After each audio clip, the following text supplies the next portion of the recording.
एक एक शब्द पर जोर देता बोल रहा था। शोभा की आंखें बोझल होती जा रही थी। वह उसका गुस्से से कलाई से हाथ थामे हॉल की तरफ वापस पलटा था। शोभा की टांगों से जान निकली थी। वह चाह कर भी उसके सामने ऐसी शब्दों का इस्तेमाल नहीं कर सकती थी। उनके वापस लौटने पर सबकी निगाहें फिर उन पर जा ठहरी थी। सुभाष ने अपने होंठ भींचे उसे देखा, जिसका चेहरा बिल्कुल पीला पड़ा था। बोलो, वह धीमे शब्दों में बोला, लेकिन गुस्से में बोला। शोभा की सांस गहरी हुई। उसकी जुबान तलों से चिपक गई थी। इतनी बड़ी बात वह सिर्फ सुभाष के सामने ही बोल पाई थी। वह भी न जाने कहां से इतनी हिम्मत लेकर आई थी।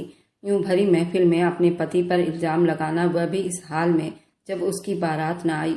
उसने उससे शादी करके उसे बदनामी से बचाया था। आज वो सबके सामने उसे इतना बदनाम कैसे कर देती। उसके दिमाग में बहुत दर्द उठा था। वह अपनी आंटी की बातों को याद करते मजबूर हो गई थी।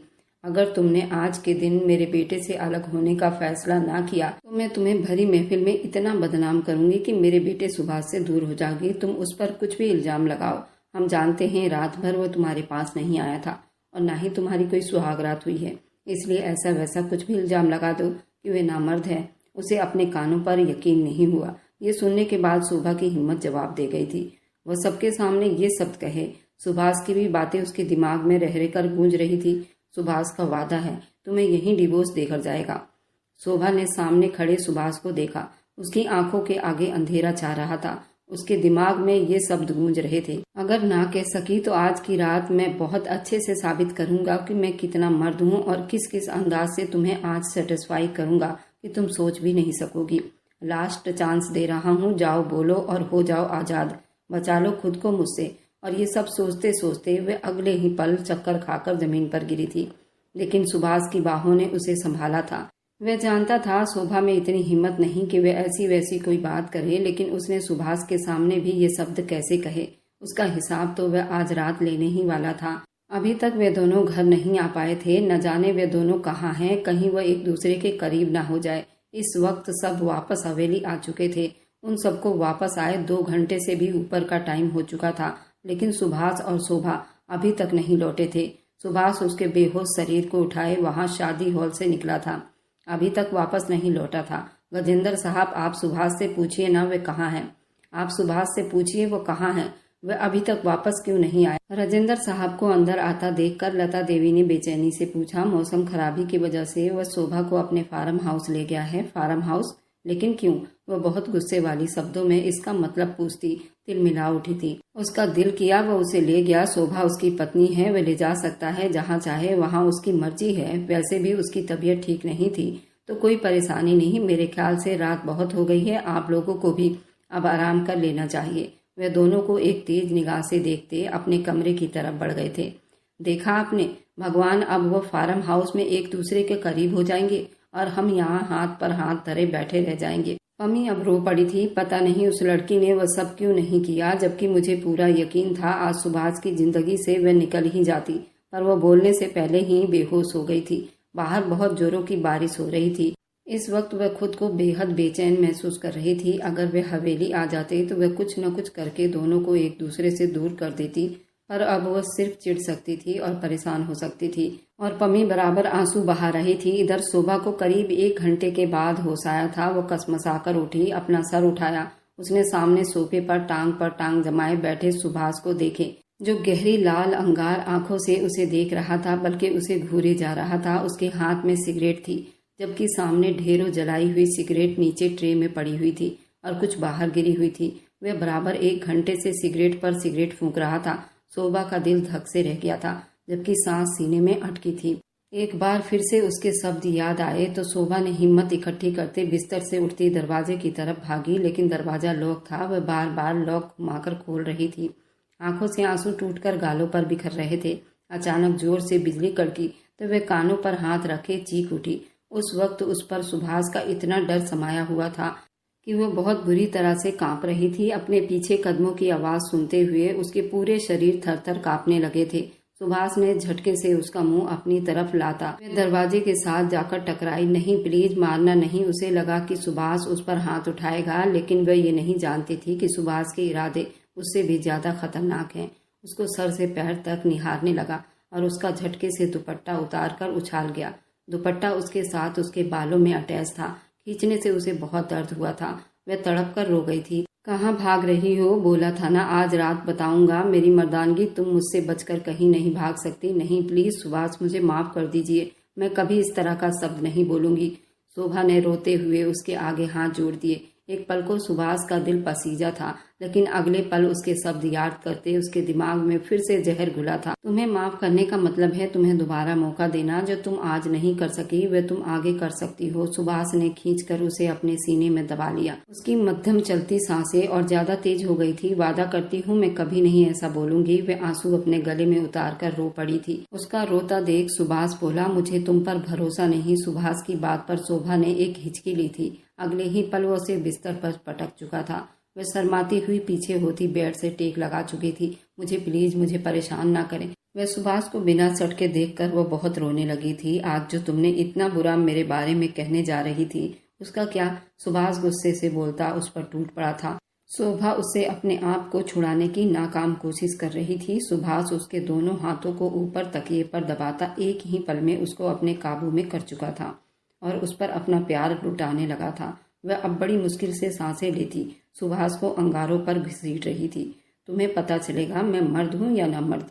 अब उसके ऊपर अपना पकड़ जमाते उसके तन से उसके कपड़ों को अलग करता वह आंखें नीचे अपना होंठ एक दूसरे में दबा गई। वह जान गई थी अब कोई रास्ता नहीं इस जालिम इंसान से बच निकलने का। अब उससे तरस की भीख मांगनी बेकार है, इसलिए खुद को उसके हवाले कर चुकी थी। सुभाष उसका पति भी था तो उसको ज्यादा कोई मलाल नहीं हुआ। अब उसकी दी हुई सजा को भुगतने के लिए खुद को तैयार करने लगी। सुभाष उसकी गर्दन पर झुकता जोर से काट गया था। वह अपना सांस रोके उस सजा को सह रही थी। सिसकी लेती सुभाष उसके ऊपर होते उसकी बंद आंखों को देखा तो उसने अपने पूरा जिस्म अकड़ा लिया था। वह अब बुरी तरह से सहमी हुई थी। सुभाष लाइट डिम करते उस पर और खुद पर कंबल डाले उसको हर पर्दे से आजाद कर चुका था। धीरे से उसके गालों को चूमता वहां अपने दांतों का निशान छोड़ गया था। वह धीरे से उसे बुला रहा था जो वह अपना सांस रोके हुए थी। शोभा सांस लो वरना मैं अपने तरीके से तुम्हारी सांसें खींच लूंगा। वह धीरे से बोलता उसकी कान की लौ तक काट गया था। वह गहरी सांस भरते अंधेरे में सुभाष को देखने की नाकाम कोशिश करने लगी। कमसीन 18 साल की थी, उसकी पत्नी भी थी। वह अपने ऊपर कैसे कंट्रोल करता? सुभाष ने अपनी आंखें दिखाई। क्या हुआ? अगर इतना ही डर था मेरी मोहब्बत से तो ऐसे काम करती ही क्यों हो? अब की बार सुभाष का सब थोड़ा नरम पड़ा था। माफ कर दो मुझे, वह रोनी सी शकल बनाकर बोली। लेकिन सुभाष के दिल के तार छिड़ गए थे। माफी चाहिए, वह गंभीर शब्दों में बोलता उसके होंठों पर झुकता उसको काट गया था। शोभा का दिल एक अलग ही रफ्तार में धड़क रहा था। वह इसकी चौड़ी छाती और मर्दानगी देखते डर गई थी। माफी चाहिए, वह भी अब की बार खुद का वजन शोभा पर डाल गया। उसकी नाजुकी महसूस करते उसके दिल की रफ्तार बड़ी तेजी में धड़का था। उसकी जवानी जाग उठी थी। शोभा ने नाम में सिर हिलाया। फिर इस प्यार में मेरा साथ दो, मुझे आराम पहुंचाओ और खुद भी मजे लो। वह उसके गालों को चूमता उसके दिल की धड़कनों की रफ्तार बढ़ा गया था।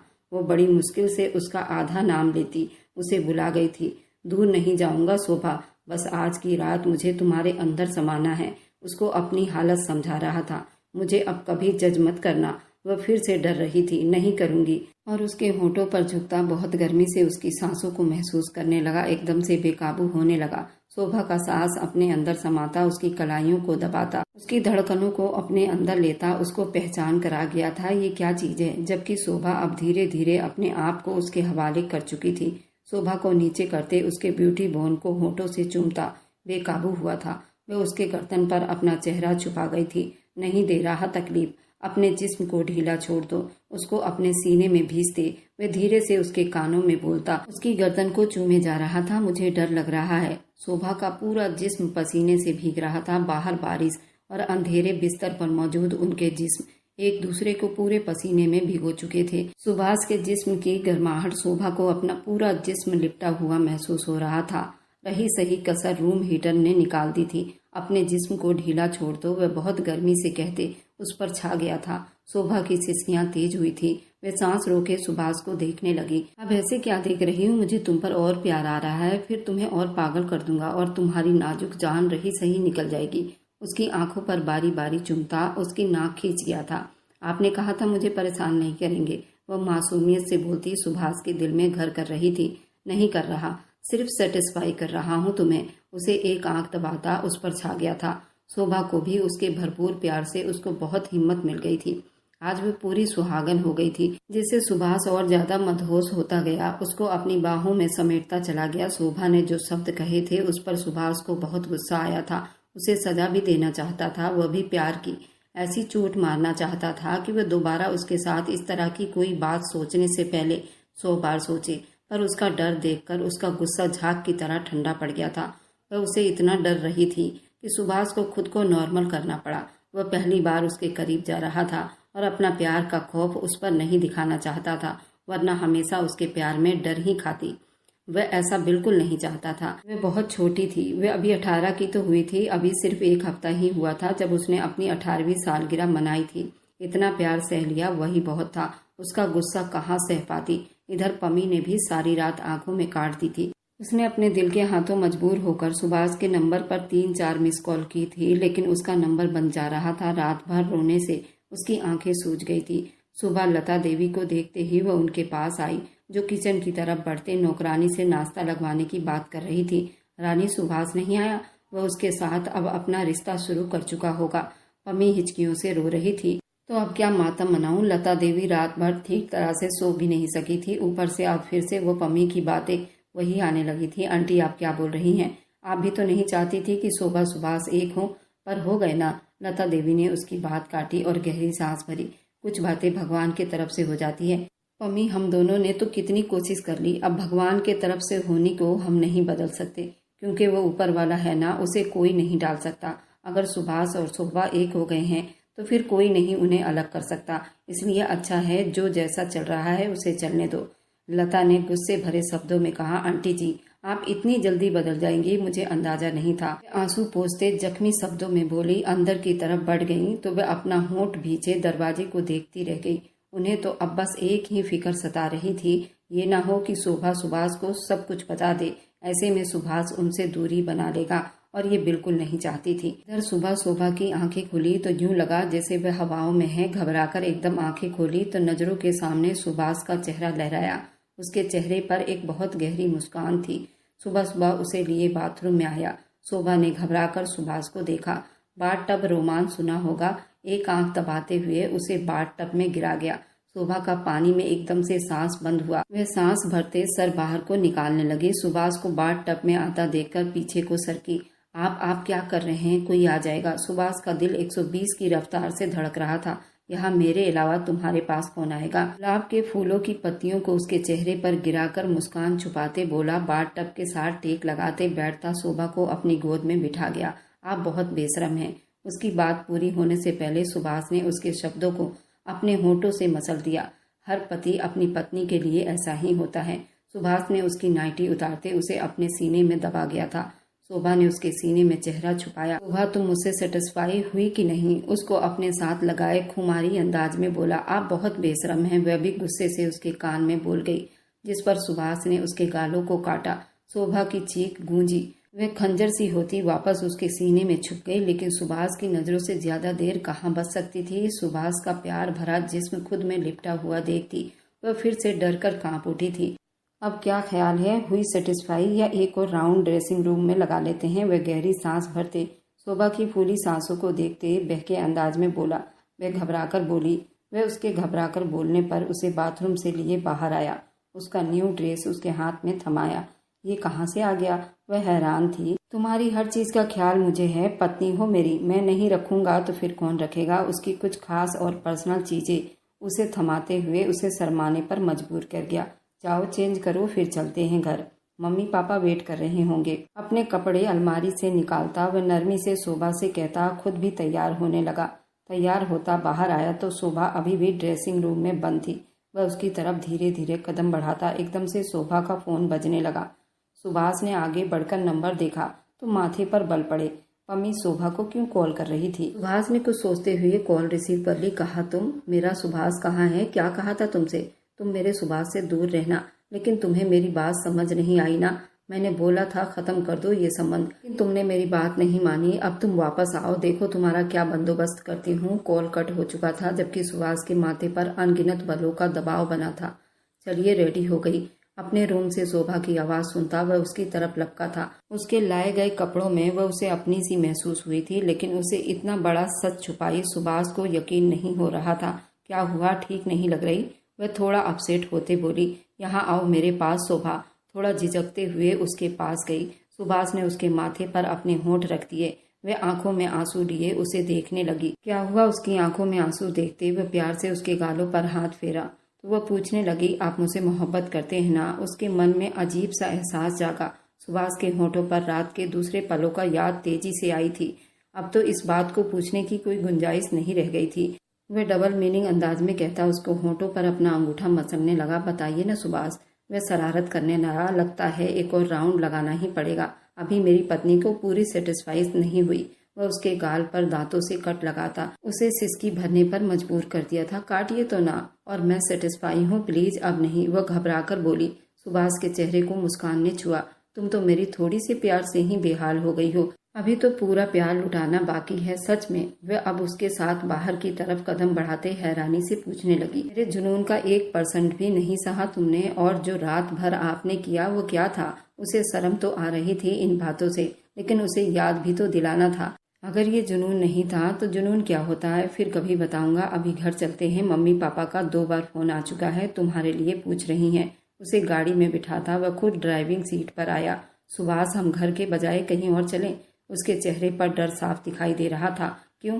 घर क्यों नहीं जाना? वह गाड़ी स्टार्ट करते हुए बोला। नहीं, बस ऐसे ही। वह अपनी उंगलियों को चटकाते बोली। सुभाष ने एक नजर उसे देखा और फिर सारा ध्यान ड्राइविंग पर कर लिया, जबकि दिमाग से पम्मी की बातें नहीं निकल रही थी। उस वक्त वे सभी ड्राइंग रूम में बैठे थे। गजेंद्र साहब ने शोभा की तबीयत का पूछा तो वे सर झुकाए हुए हाँ में जवाब देते उनका पैर छूने लगी, जबकि पम्मी की तेज निगाहें उस पर थी। उसका ड्रेस चेंज हो चुका था। उसके चेहरे पर तेज मेकअप था जो सुभाष के मोहब्बत को छुपाने के लिए किया गया था। शोभा के गाल बिल्कुल रेड दिखाई दे रहे थे। पम्मी के अंदर एक आग उबलती हुई दिखाई दे रही थी। उसका ड्रेस काफी कीमती था। इस तरह बस सर झुकाए सुभाष की किसी बात पर शर्माकर उसे देखती थी। पम्मी के दिल पर बिजलियां गिर रही थी। वह अपने दिमाग में प्लानिंग करती वहां से उठ गई। मोबाइल फोन पर किसी से बात करते हुए अपने घिनौने खेल को सर अंजाम देना चाहती थी। शोभा, तुम्हारे ससुर जी को तुम्हारे हाथ की चाय बहुत पसंद है और वो बहुत शौक से पीते हैं, तो बना लाओ। लता देवी ने उसे किचन की तरफ भेजा तो वह जल्दी से उठ गई। जैसे ही वह किचन में आई, पम्मी ने उसे आड़े हाथ लिया। बहुत शौक है ना तुम्हें सुभाष की बाहों का हार बनने का? तो देखो अब मैं तुम्हारे साथ क्या करती हूँ। तुम अब सुभाष के साथ कोई संबंध रखने पर खुद पर पछताओगी। पम्मी उसे नफरत और गुस्से से कहते बाहर निकल गई। शोभा की आंखें आंसुओं से भरने लगी। तभी उसकी सासू माँ लता देवी वहां आकर खड़ी हुई। सुभाष से कोई बात तो नहीं हुई तुम्हारी? उन्होंने खोजती निगाहों से शोभा को देखा। नहीं मम्मी, कोई बात नहीं हुई, वो घबराए हुए बोली। संबंध जोड़ लिया सुभाष से? उसे सर से पैर तक जांचती निगाहों से देखते पूछा। शोभा का सर शर्म से झुक गया। लता देवी ने गहरा सांस भरा। ठीक है, सब बातें भूल कर तुम भी सुभाष के साथ अपनी जिंदगी में आगे बढ़ो, वह मुंह बनाकर कहती बाहर निकली। शोभा को अपने कानों पर विश्वास नहीं हुआ। उसकी सासू माँ उसे स्वीकार कर चुकी थी। ये ख्याल उसके दिल से एक बोझ सा उतर गया था। थैंक्स, हे भगवान, अब लगता है सब ठीक हो जाएगा। वे चाय बनाते सबको चाय परोसने लगी। रात के खाने पर पम्मी ने मीठे की इच्छा की। वह भी शोभा के हाथ की खीर खानी थी। वह इतनी मोहब्बत और प्यार भरे शब्दों में बोल रही थी। शोभा ने ना चाहते हुए भी बनाने चल पड़ी थी, लेकिन नहीं जानती थी कि पम्मी उसके लिए गड्ढा खोदे बैठी थी। अभी वो खीर बनाकर फ्रिज में रख रही थी कि किचन में किसी की मौजूदगी का एहसास हुआ, पर वो मुस्कुराकर पलटी तो किसी अजनबी को देखकर ठिठक कर घबरा गई। कौन है आप? शोभा की भारी आवाज पर मुस्कुराया। तुम्हारा आशिक। इतना कहता उसने शोभा का हाथ थाम लिया।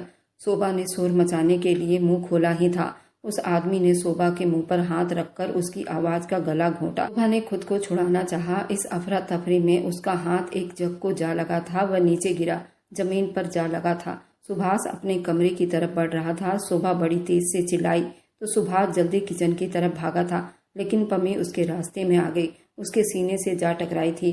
सुभाष, वहाँ कोई है, मुझे डर लग रहा है, वो घबराए हुए बोली। उसकी बात पर सुभाष को शोभा की फिक्र हुई। वह 1 मिनट की देरी किए बिना किचन की तरफ भागा। वह आदमी शोभा के कमर में हाथ डाले उसे स्लेब पर बिठाकर उसके मुंह पर हाथ रखे हुए था। सुभाष ने आगे बढ़कर उस आदमी को खींचकर पीछे किया। शोभा चीखती हुई अपना सांस छोड़ने लगी। उस आदमी ने उसके मुंह पर हाथ रखा हुआ था। सुभाष ने आव देखा न ताव देखा और उस आदमी को धक्का दे दिया। उसने अपने मुंह से ही सब कुछ उगल दिया था। मैं खुद नहीं आया, मुझे बुलाया गया था। उस लड़की ने वो मुंह से खून साफ करते बोला। सुभाष ने एक थप्पड़ रखकर उसके मुंह पर दे दिया और गजेंद्र साहब ने आकर सुभाष को रोका, वरना वह तो उसे आज मारने ही वाला था। मैंने पुलिस को कॉल कर दी है, बस बेटा संभाल लो खुद को। वह उसे रोक रहे थे, जबकि वह आदमी जख्मों से चूर जमीन पर अधमरा पड़ा था। पुलिस का सुनकर पम्मी का दिल सूखे पत्ते की तरह कांप रहा था। सुभाष फिर से उसे मारने को लपका था। लता देवी ने सुभाष को रोका। बेटा शोभा को संभालो, वह डर गई है। लता देवी ने घबराते हुए कहा, जब तक मैं इसे इसके किए की सजा नहीं दे देता मैं उसे छोड़ूंगा नहीं। इतने में नौकर ने इंस्पेक्टर के पहुंचने की खबर दी। सुभाष उस आदमी को गर्दन से थामे बाहर आंगन में ले आया और लाकर पटक दिया। इंस्पेक्टर ने उस आदमी को अपनी हिरासत में ले लिया। मैं खुद नहीं आया था, मुझे लाया गया था। उस आदमी ने पम्मी की तरफ इशारा करते कहा। पम्मी का दिल बुरी तरह से धड़का था। माथे पर पसीने के कतरे दिखाई दे रहे थे। सुभाष पम्मी की तरफ बढ़ा। मुझे अंदाजा नहीं था कि तुम इस हद तक गिर जाओगी। सुभाष की ऊंची दहाड़ पर वो बुरी तरह से डरकर पीछे हटी थी। मेरी पत्नी को कुछ भी हो जाता तो यकीन मानो तुम्हारे शरीर से आत्मा निकाल लेता। सुभाष बड़ी गुस्से में दहाड़ा था। पम्मी ने रोते हुए उसे शिकायती अंदाज में देखा था। इससे पहले कि मैं कुछ और कर जाऊं, यहाँ से दफा हो जाओ और दोबारा इस घर में कदम भी मत रखना। वह यूं ही गुस्से में बोल पड़ा था। बेटा वो तुम्हारी आंटी की लड़की है, इसलिए छोड़ो इस बात को। मम्मी आप जान लो वह आंटी की लड़की है, इसलिए मैंने पुलिस के हवाले नहीं किया। मुझे देर नहीं लगती, इसे पुलिस के हवाले करते। सुभाष ने अपने होंठ भींचते कहा तो पम्मी को लता देवी ने वहां से जाने का इशारा किया। वे रोते हुए वहां से निकली। अगर सुभाष उसे पुलिस के हवाले कर देता तो वह क्या करती? अपनी जान बच जाने पर भगवान का धन्यवाद करती। लता देवी ने उसे ड्राइवर के साथ उसके घर भेज दिया। मुझे माफ कर दो, आज के बाद ऐसा कुछ नहीं करूंगा। वह आदमी भी हाथ जोड़ता माफी मांग रहा था। राजेंद्र साहब ने पुलिस इंस्पेक्टर को इशारा किया वह उसे यहाँ से ले जाए। सुभाष शोभा का हाथ थामे उसे रूम में ले आया। उसके चेहरे को थामकर उसको होठों पर अपनी प्यार की मोहर देता। शोभा उस अचानक प्यार पर एकदम बुखला गई थी। उसको यूं अचानक खुद पर हावी होता देखकर वह बुरी तरह से घबराई। सुभाष उसे अपनी बाहों में बढ़ता देख पीछे होती कांपने लगी। जब वो तुम्हें धमकियां दे रही थी तो तुम मुझे नहीं बता सकती थी? सुभाष ने गुस्से से उसके गाल पर दांतों से कट लगाते हुए कहा। मैं डर रही थी उन लोगों से। सुभाष एकदम सर घुमाकर कहने लगा, उन लोगों मतलब पम्मी के साथ और कौन है? शोभा ने जल्दी अपने आप को संभाल लिया था। वह अपनी सास के बारे में सुभाष से कुछ नहीं कहना चाहती थी। सुभाष उसके होठों पर फिर से अपनी मोहब्बत की मोहर दी। अब कुछ भी नहीं सुनूंगा, अब बस सजा और सजा मेरा प्यार होगा। वह इस तरह बोलती शोभा चेहरा दोनों हाथों में छुपाए फूट फूट कर रो दी। क्या हुआ, क्यों रो रही हो? सुभाष बौखला गया। आप मुझे फिर से सजा देंगे? इसमें मेरी कोई गलती नहीं थी, सारी गलती उस पम्मी की थी। उसने ही मुझे ये सब करने पर उस्काया था। तो आप सजा मुझे क्यों दे रहे हो? क्या मतलब ये सजा उसे दूंगा? पागल लड़की, मेरी मोहब्बत सिर्फ तुम्हारे लिए है। मेरा पागलपन, मेरा जुनून, मेरा प्यार सब कुछ तुम्हारे लिए है। वह उसे अपने सीने में भींचता। लेकिन आपने तो अब तक ये भी नहीं बताया कि आप मुझसे प्यार करते हैं या नहीं। शोभा की टोन फिर से वहीं जाकर अटकी थी। वह उससे शब्दों में इजहार चाहती थी और सुभाष उसे इतनी ही तड़पा रहा था। प्यार करने दोगी तो बताऊंगा ना कितना प्यार करता हूँ। वह लाइट डिम करता उसको लिए बिस्तर पर गिरा चुका था। मैं तुमसे बहुत प्यार करता हूँ, उसने आखिरकार अपने होठों से इजहार कर ही दिया था। मैं समझ गई आप बहुत प्यार करते हैं, मुझे वह शर्माते हुए बोली। जबकि सुभाष ने एक जोरदार ठहाका लगाया था। ये थी उनके प्यार भरी कहानी। और मेरी वीडियो आप लोग जहाँ कहीं से भी देखते हैं कमेंट में अपने शहर और राज्य का नाम जरूर बताइए। मुझे आप लोगों को कमेंट पढ़ने में बहुत आनंद आता है और उन सभी का मैं बहुत बहुत धन्यवाद करना चाहती हूँ जो लोग मेरी वीडियो को देखते हैं, लाइक करते हैं और शेयर करते हैं। अगर आपको आज की कहानी पसंद आई है तो वीडियो को जरूर लाइक कीजिएगा और अपने दोस्तों के साथ शेयर भी कीजिएगा। और हाँ, अगर आपने अभी तक हमारे चैनल को सब्सक्राइब नहीं किया है तो जरूर सब्सक्राइब कर लें। मिलते हैं हम अपनी कल की एक और नई दिलचस्प कहानी के साथ। मुझ पर सदा अपना प्यार और स्नेह बनाए रखें। सभी को मेरा प्यार भरा नमस्कार दोस्तों। खुश रहें, स्वस्थ रहें, मस्त रहें।